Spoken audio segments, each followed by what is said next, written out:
Chapter 1. Lavender. I had never liked lavender. I always thought it was a prissy color. In fact, I really didn't like to wear clothes with much of any color at all. I liked things that were black and white, maybe cream or beige. That was it. These colors are neutral and did not draw attention. Straightforward and safe. No nuance, no shading, no major variance of tone. Just plain. Plain black, white, or maybe beige. That was all. Not really sure why I prefer dull colors, but I think it had something to do with how I saw myself. I thought I was boring and plain. I knew that there was nothing about me that stood out. So those less than interesting colors seemed to match me pretty well. I was nondescript. I just blended in, and I liked it that way. I saw the world in muted color, but myself in black and white.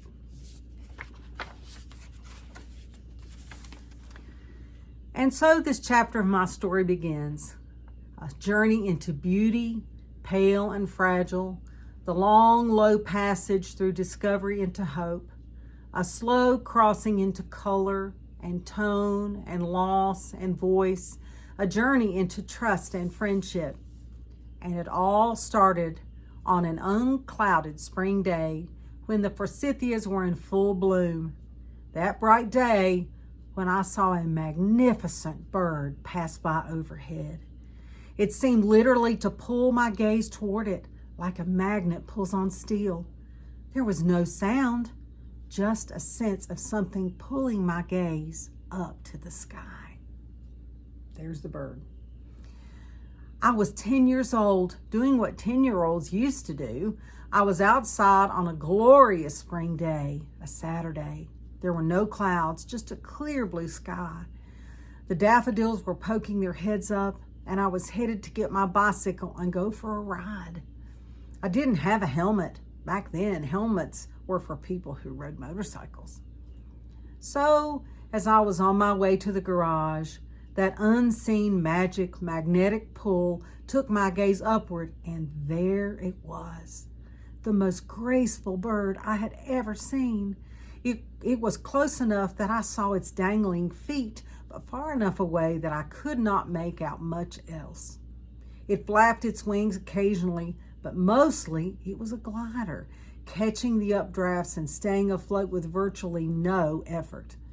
I watched while it moved past me as if it had a purpose and a plan.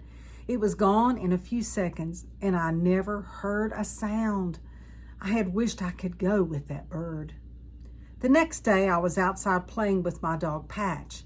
I had named him Patch because it seemed to make sense to me.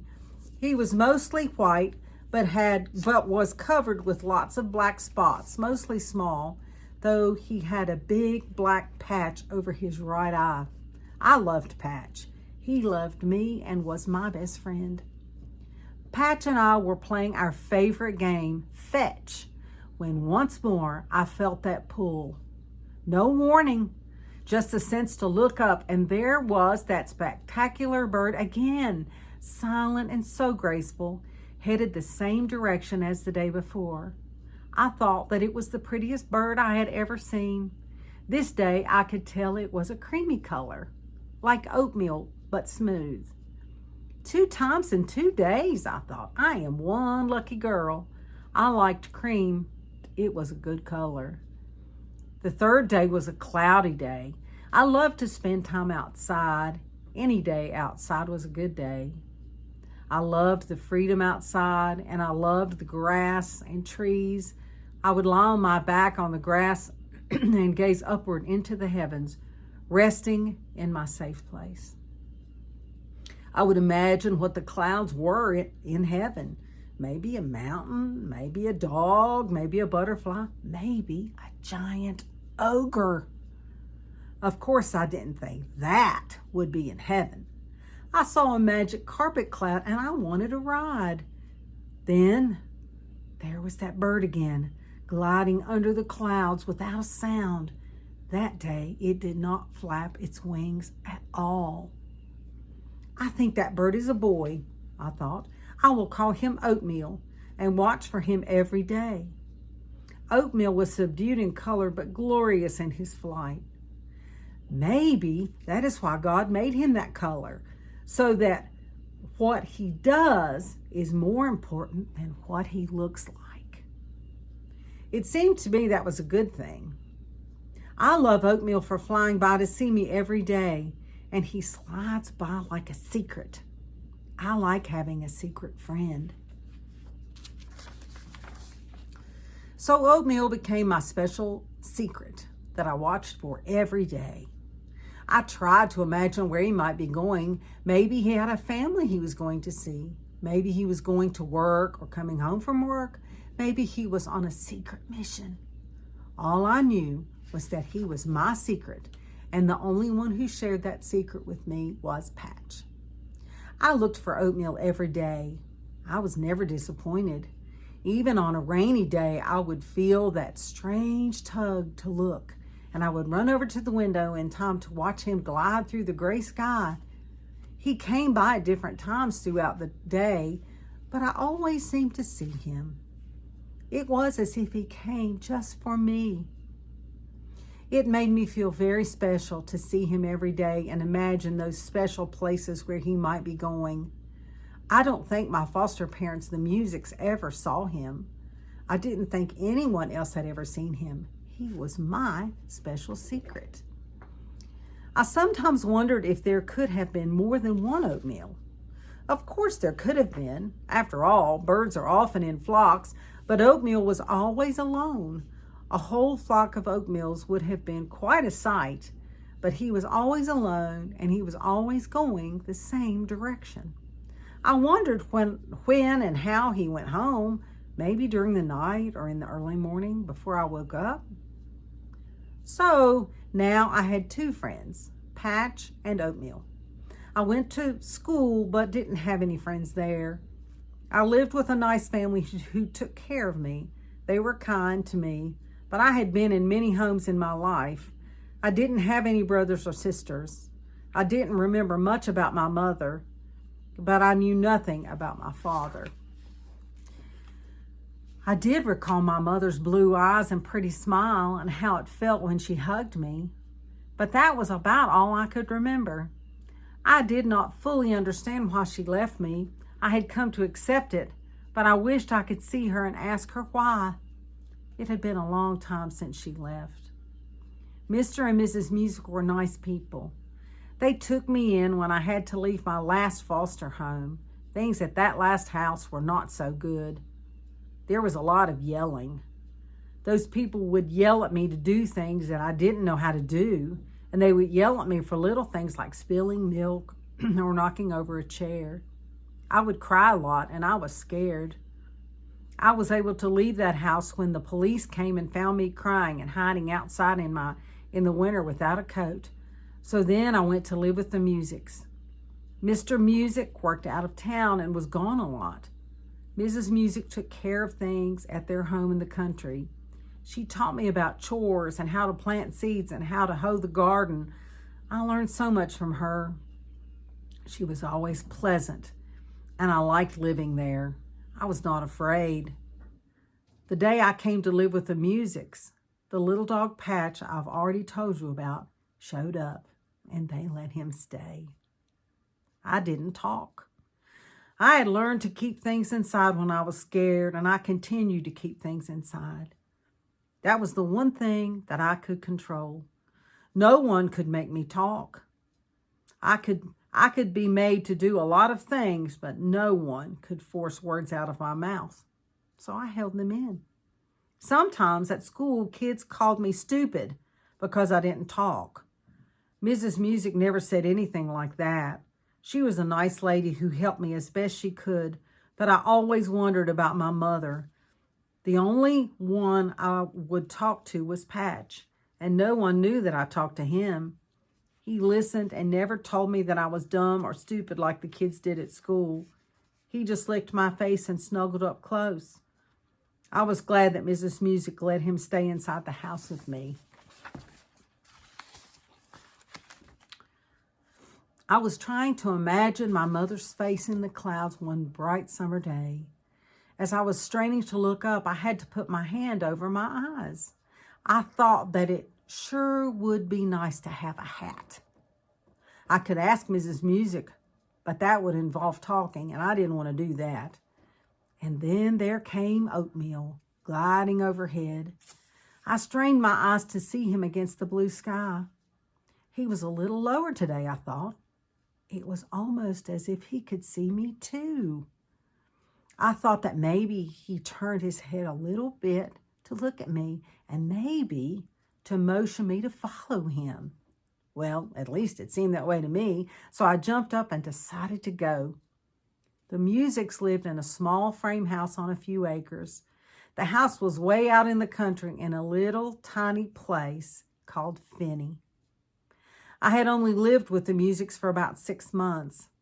I moved there in January, and it was late June now.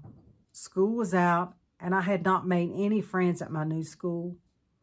In fact, I really had never had any friends at all, except for Patch and Oatmeal. Some kids were really mean, and others just didn't notice me. So I just stayed to myself. School had been out for summer break for several weeks. I had finished my chores. Mrs. Music didn't mind if I played outside. So my thoughts took me to my mother. I imagined her blue eyes and her arms around me. Maybe Oatmeal could show me where she was. And if not, looking was better than just doing nothing. So I started walking down the road with Patch by my side.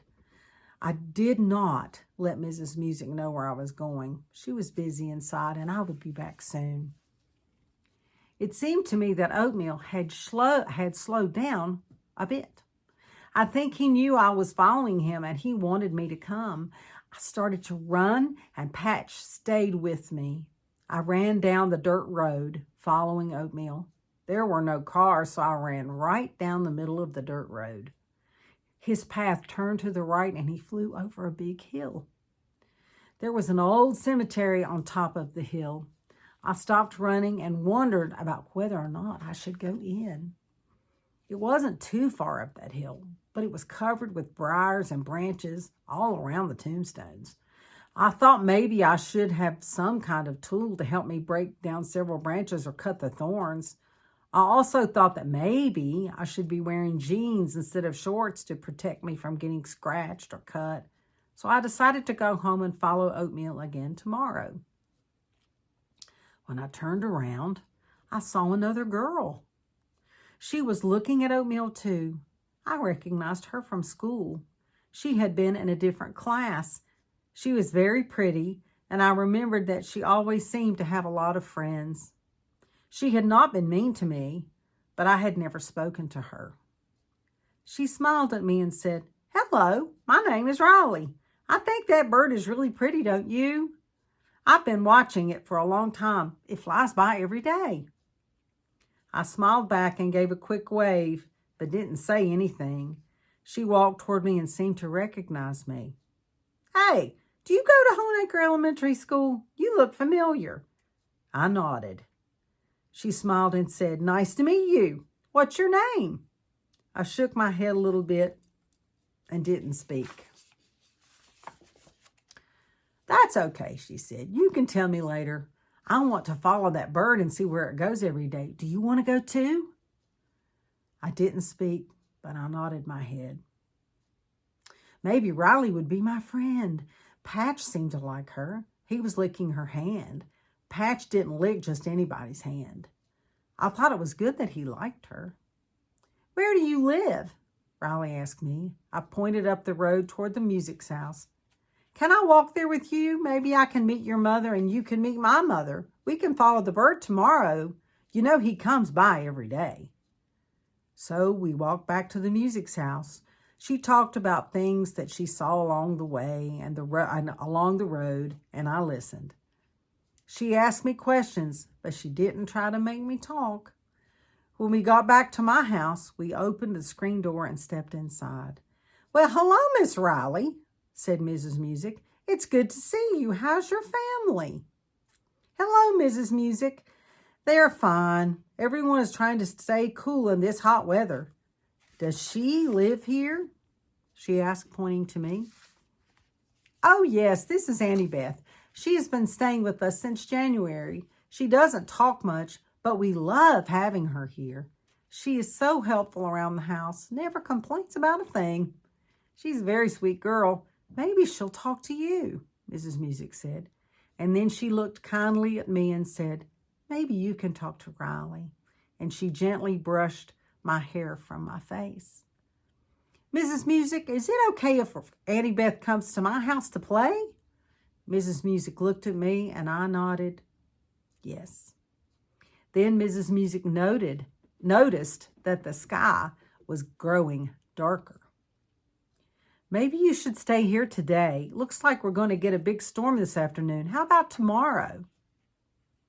Riley said she would ask her mom, but that she thought it would be fine.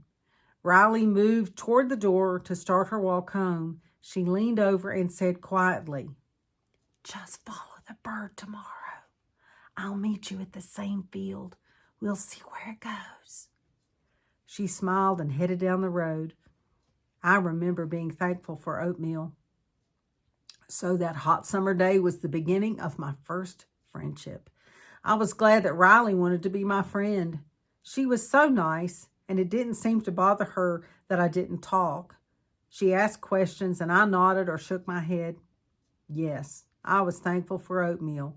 He had led me to a friend. Chapter 2. Well, let me show you the picture first. So this is an illustration by Jonathan Davis of the two girls looking up in the sky. There's Patch down beside Annie Beth. And you can see there is oatmeal in the sky. Chapter 2. The next day, even the morning was hot.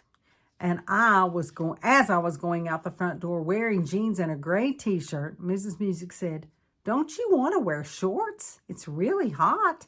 I shook my head, and she shook her head too, probably trying to figure out why in the world I would wear jeans on such a hot day. I was waiting and watching for oatmeal. I sat on the porch trying to find shade there, and I turned my eyes upward. This was the first time that I actually tried to see him. Most days I had nothing important to do after my chores, but today I had plans. I was planning to follow oatmeal with my new friend.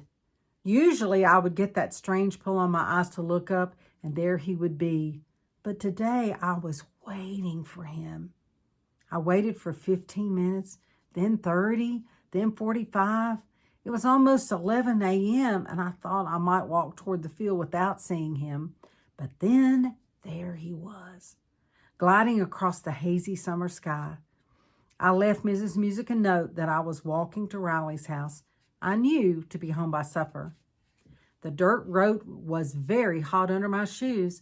I could feel the burn from the ground into the bottom of my feet. Why didn't I ride my bicycle, I thought. I followed oatmeal in the same direction as yesterday with Patch by my side.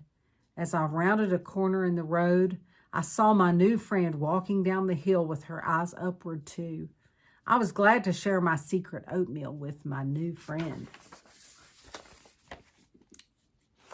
Riley waved and pointed at oatmeal. Look, there it goes, across the same hill every day. We've got to find out where it's going. Let's go. She was carrying a branch cutter. She saw me look at it and she said, we have to get through that brush in the cemetery. Come on, it's okay. So we watched together as oatmeal disappeared over that thorny hill. We walked together up the hill, pushing small branches and brambles out of the way. When we ran into bigger ones, we took turns trying to cut the branches. We laughed because some were big and it took both of us to try to cut them. Once we fell in the briars. It hurt a bit, but we laughed anyway. Riley said, that bird must have some big secret for it to be this hard for us to follow it. This is a lot of work. I smiled and we finally got past the largest branch. Mostly we pushed them to the side or climbed over, carefully finding our way and trying to avoid as many thorns as possible. When we were When we were past the briars in the cemetery, we turned around to look behind us. We were up so high on that hill. It seemed that we were up with the birds, as high as Oatmeal could fly. There were hills as far as I could see, and some were very steep. I imagined that there might have been giants sleeping under the ground with their elbows and knees sticking up. Riley said, "Hey, Annie Beth, you know what? I think it looks like there are some giants asleep under these hills. Look over there. That looks like a face with a big nose." We both laughed, and I thought how crazy it was that my friend thought the same thing I did. And here's the illustration of them. Here it is, looking at the sharp hills, just looking at the beauty of the mountains, our beautiful Appalachian mountains.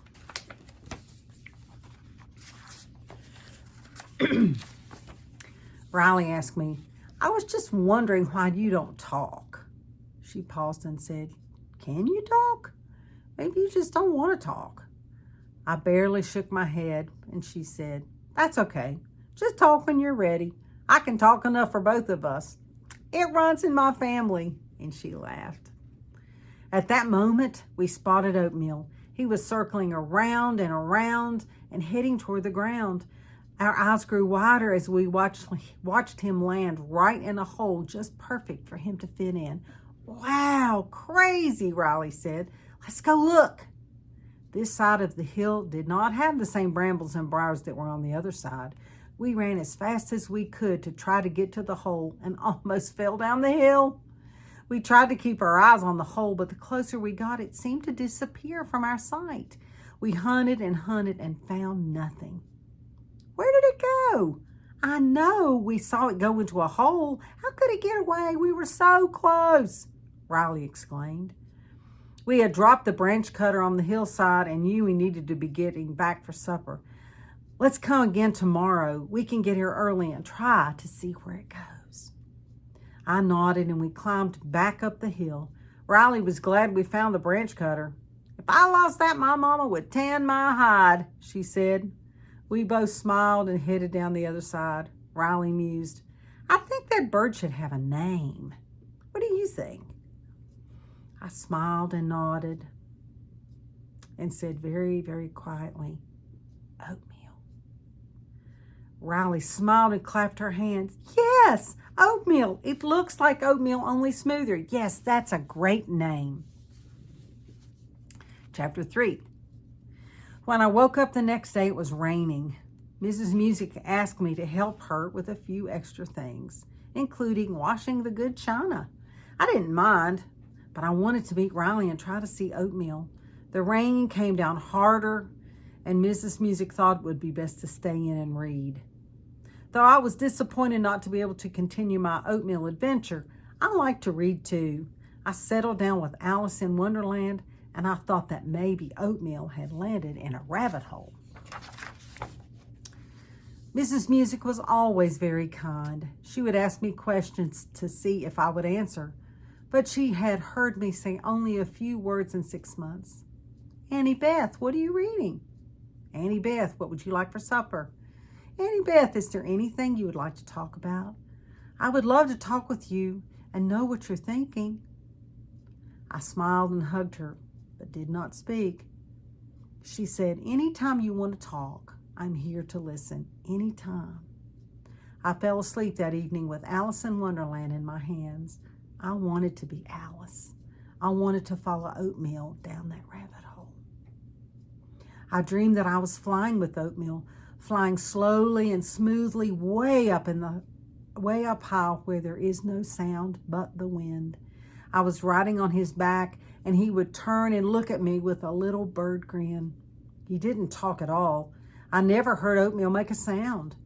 I closed my eyes some of the time and just enjoyed the wind on my face. It seemed that we flew for hours and hours. We crossed a hill, and there it was, the hole that Riley and I had seen. Oatmeal and I circled the spot and landed in the hole. It was very dark there, but I wasn't afraid. I could hear something in the distance. Then I felt a vaguely familiar, peaceful feeling come over me. It was my mother's voice calling to me. Annie Beth, don't be scared. I'm sorry that I can't be with you, but it's okay. We'll see each other again someday. I saw her face for a brief moment. Then she was gone and I was awake. I couldn't go back to sleep. I kept hearing my mother's voice and seeing her face. I couldn't stop thinking about her. I wanted to tell someone, and I cried because my mother wasn't there with me. I clung to Patch. Mrs. Music came in. She had heard me crying. What's wrong, little one? Are you having a bad dream? She hugged me and let my tears flow from my cheeks and onto her chest. My mother. I dreamed about my mother. I cried and cried. Where is my mother? I looked up at Mrs. Music with big, tear-filled eyes. I don't know, sweetheart. I don't know where your mother is. I'm so sorry. I know that you miss her. I am so sorry, little one, she said as she stroked my hair. Here, let me get my lavender lotion. It helps me relax and sleep when I'm upset or can't sleep. Mrs. Music left for a brief moment and brought in lotion with the most soothing fragrance I had ever smelled. She rubbed my hands and arms with the lavender and sang sweet songs about beautiful things and God's love until I fell asleep. And here's the illustration from Annie Beth's dream. Writing on the back of oatmeal.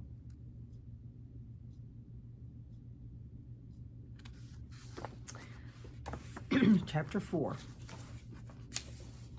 The next day, Riley knocked on the door while I was eating my breakfast. Mrs. Music answered the door and invited her in to eat with us. Riley said she had already eaten, but she wanted to know if I could come to her house and play today after I finished. Mrs. Music asked me if I wanted to go, and I nodded. I rushed upstairs to brush my teeth, and then back I came in my jeans again instead of shorts. You girls wearing jeans in such hot weather. Be home by supper, Annie Beth. Have fun and be careful. Mrs. Music smiled and shook her head. Riley and I stopped by her house for a few minutes. She introduced me to her mother, who was very pretty, just like Riley. I smiled and shook hands, but didn't talk. Riley's mother was very kind and didn't seem bothered at all that I didn't talk. Riley and I climbed back up the cemetery hill, through the briars and brambles. Neither of us had seen Oatmeal that day, but we knew the way. I had not told Riley about my dream. In fact, Riley didn't know anything about me, except that I stayed with the Musics and that I didn't talk, and she knew that Oatmeal's name was Oatmeal. We were out of breath when we reached the top. We didn't get scratched as much as the day before. The view from the top was just as beautiful as the first time I saw it. I loved the sleeping giants. We sat down at the top of the hill on the backside, trying to see the hole where Oatmeal had gone yesterday. Do you think Oatmeal is a boy or a girl? Riley asked. A boy, I replied very quietly. That's what I think too, but most male birds have bright colors. Have you ever noticed how the red cardinals are boys and the brown cardinals are girls? My papa taught me that. Not sure why it's that way, because in people, the girls dress much prettier than the boys. And Oatmeal, he is so pale, you know, like Oatmeal, Riley said, and we both laughed. It had cooled off a little. We leaned back and studied the fluffy clouds and the blue sky. I tried to look for things in the clouds, Riley said. You know, like a mountain or a cat or an angel or something else. I never thought about an angel in the clouds. I don't know why. That made perfect sense, but it made me think about my dream. It made me think about my mother and that maybe she was an angel. I dreamed about my mother last night, I said. Riley turned her head quickly to look at me. Where's your mother? She said. I don't know where she is, I said. She left when I was 4 years old. I lived with my grandmother for a while. Then she died. I've lived in a lot of places since then. The Musics are my foster parents. Oh, said Riley. It must be really hard. I would miss my mommy if she wasn't here. I miss her, but I don't remember a lot about her. I do know that she had blue eyes and a pretty smile. I didn't know, Riley said. Is that why you don't talk much? That would make me very sad. I'm sad for you, Annie Beth. It's okay, I said. The Musics are nice people. I'm okay here. Some of the places I've stayed were not so nice. I just wish I knew why my mother left me. At that moment, we saw something move at the bottom of the hill. We squinted our eyes to try to make out what it was in the bright sunlight. It was Oatmeal. He was coming up out of the hole. He stood up, stretched his wings, and took off in the opposite direction from where we had come. Sorry. Let's go, Riley said, before we lose him again. So down, down, down the hill we ran, keeping our eyes on the spot where Oatmeal had been. When we reached the spot, there was no hole to be found. We searched and stomped and pushed with our hands, trying to find any soft spot that might be covering a hole, but there was nothing. I can't believe it. We've lost it again, Riley cried out. My time of talking was over for now. We looked and found nothing. We'll find the hole tomorrow, Riley said. I think we're getting closer. We'd better head home. As we headed back up the road toward Riley's house, she said, "Thanks for telling me about your mother." I smiled at my new friend. So here's the illustration of the girls running down the hill with Patch, trying to find the hole that Oatmeal keeps disappearing in.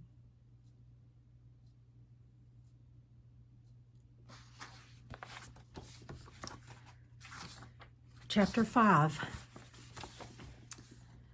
Sometimes in life there are sweet surprises that we never expect. One ordinary day, I had seen a beautiful bird, and now I had a friend. One winter day, I was cold and scared, and the next day, I came to live with the Musics. I thought about my mother every day, and one night I dreamed about her. I didn't understand a lot of stuff, but I knew that Mr. and Mrs. Music taught me about God and how He loves me. That always made me feel safe and happy. If God loved me, why should I be afraid? I didn't remember ever hearing anything about God until I came to live with the Musics. I liked the idea that God loved me, so that was a sweet surprise too. Riley and I spent many days searching for the hole where we saw Oatmeal land. We saw him fly by most every day. Some days we waited on the hill behind the cemetery, but we could never find the hole. Over that summer, I learned how to be a friend and how to have a friend. Riley was funny and kind and accepted me for who I was. It didn't matter that sometimes I didn't talk much, but I found myself talking more and more to her. She was a very good listener. I found myself talking more and more to Mrs. Music too. She seemed to really care about me. She taught me how to cook and how to make fried apple pies. Riley spent lots of time at my house, and I spent lots of time at hers too. Riley's mother was a lot of fun. She liked to spend time with us, and she liked to color with us. I thought that was such a wonderful thing, to have an adult sit and do child stuff with us. Sometimes the three of us would color for hours. I really liked Riley's mother. She made me laugh and made me feel at home.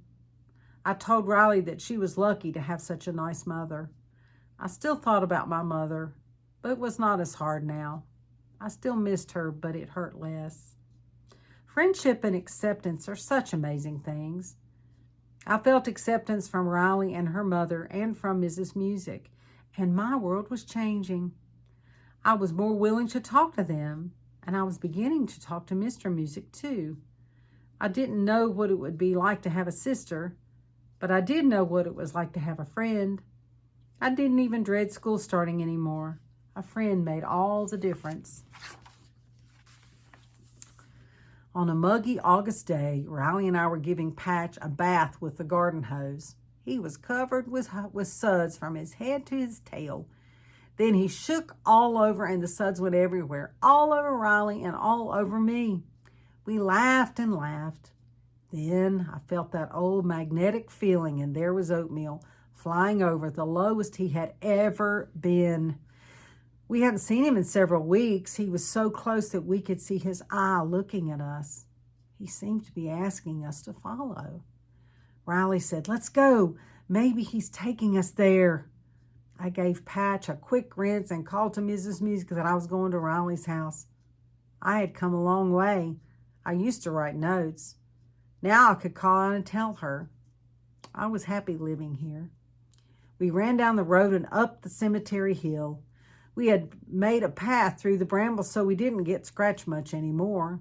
We topped the hill, out of breath, and then saw the most amazing thing.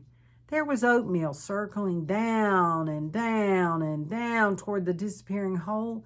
The hole opened, he flew in and was gone. The hole closed up again. I can't believe it. We've lost him again. Riley was exasperated. I was too. Then in a moment, a beautiful lavender bird lifted up from that same spot and flew toward us. It was spectacular. The bird that went in as Oatmeal changed to another color. Or was it another bird? Riley and I couldn't even speak. The bird flew up toward us and then circled around and around us several times. It was so beautiful. Riley and I had gone to the Russell County Library over the summer and decided that Oatmeal was an egret after looking at the Audubon book. So now we were seeing a lavender egret. There is no such thing in the Audubon book. Egrets are bright white. Oatmeal looked like the white egrets in the book, but was cream, so that seemed a little odd, but that was our Oatmeal. There was no egret even close to the color lavender. We just watched as it flew toward us and then around and around. It came closer and closer, so close that we could see its eyes. Its eyes were different from Oatmeal's eyes. These were bright blue, just like I remembered my mother's eyes. Riley put up her hand to wave to the lavender egret, and it landed beside her. It was as tall as she was, with a long bill and very long legs. It had beautiful, soft wings that could have been a pillow of lavender and lilac with a myriad of tones and shades. Some were a little bit lighter, and some were several shades darker. It fluffed its wings and walked between us. We stood there for several minutes, still as a stone, moving only our eyes, not wanting to scare it away. It was so close to Riley that she slowly reached her hand out, and it put its wingtip in her palm. When it touched her hand, there was a gentle little breath of lavender that drifted toward me, the same scent that had soothed me to sleep the night of my dream. My dislike of lavender was gone. This stunning creature picked up her long, long legs and walked over to me. She stared deeply into my eyes, and I heard my mother's voice. "I'm here, Annie Beth. You don't need to be afraid. You have a friend in Riley. You have the Musics. They love you and God loves you. Please use your beautiful voice. Please know that I love you too." And just like that, this lovely lavender bird flapped her wings and lifted off the ground. She flew higher than Oatmeal ever had with no effort at all. She was a glider too, gliding in and out like an embroidery needle moving through the fabric of the clouds. I felt like I was watching my mother in the body of this perfect bird. I could still hear her words spoken through the lavender egret with the big blue eyes. Please use your beautiful voice. Please know that I love you too. Somehow, my need to find my mother had transcended time and space. She had spoken to me through a bird. The lavender bird flew higher and higher and higher and disappeared behind the clouds. We sat there for a long time, trying to remember every detail and to make sense of it all. I was so thankful that Riley was with me. If Riley hadn't been with me, I might have thought it was another dream. That was the most beautiful thing I have ever seen, exclaimed Riley. And the bird knew your name and talked to you. Wow, I'm so glad we were here together to see this. She paused. You know, Oatmeal had a name. This bird needs a name too. I think we should name it after your mother. What's her name? I didn't even know my mother's name. I'd never thought about that before. It made me very sad. I don't know her name, I said, looking down. Riley always knew just what to say and how to cheer me up. Let's name her Lavender. You never know, that bird may show up again someday. So Lavender it was. And here is the illustration of the girls with the bird. And the bird talking to Annie Beth.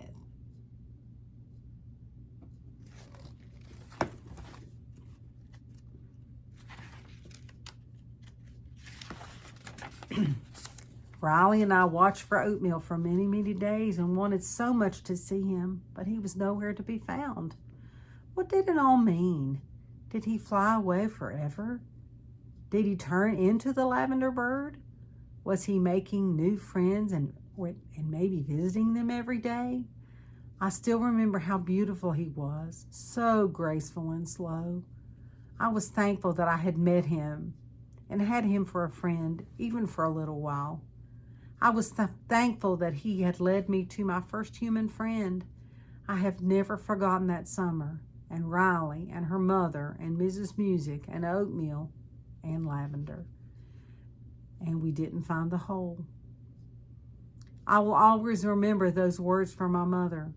Please use your beautiful voice.